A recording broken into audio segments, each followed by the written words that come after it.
Yan. Kararating ko lang magsimba. Wala kang ulam. Wala pang walang ulam. Yan, nagugupit. Yung darling ko. Ayan, yung mga alaga ko, tulog. Tingnan mo si Mingay ma, nag-una ng bato.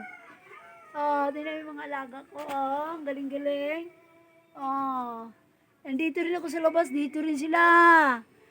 Yan yung mga alaga ko, Mingay! Tingin dito, Mingay. Tingin.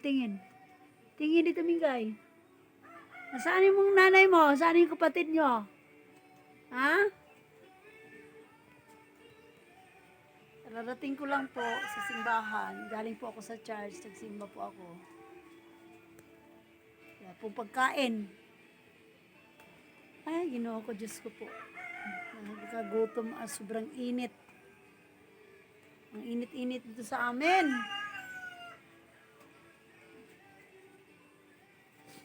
Ayun na, si Bulag. Saan galing yan? Mahingi ako isa, meron pa? Wala na. Akin na lang yan, hilaw yata yan eh. Pag hilaw, bigay mo sa akin yan. Yan, narinig yung boses ko, lumabas. Bulag yan, bulag. Ano yung mata niyan, sila, kawawa yung alaga ko. Nagugutom na sila. Wala silang pagkain. Nagugutom na yung mga alaga ko. Wala po silang pagkain. Wala silang pagkain. Nagugutom na sila. Galing po ako sa church. Nagsimba po ako. Kauwi ko lang. Hi mga guys. Mga ka-friends. Ito na naman ako. Magugupit na naman maya-maya. Kasi wala namang iba tayong trabaho. Yan yung alaga ko. Narinig lang yung boses ko.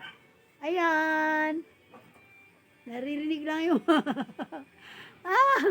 narinig lang yung boses ko. Naglabasan na sila. Pag nasa labas din ako, nasa labas rin sila.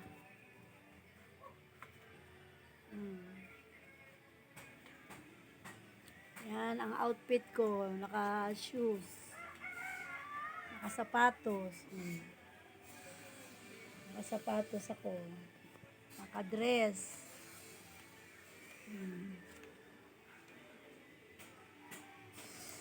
Ganyan lang ginagawa. Tuwing sa linggo.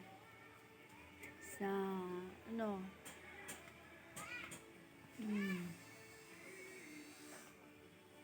tingnan mo sila.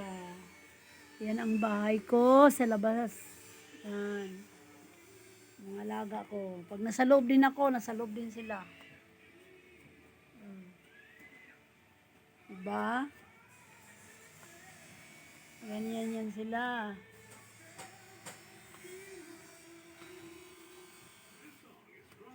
Ganyan yung mga alaga ko.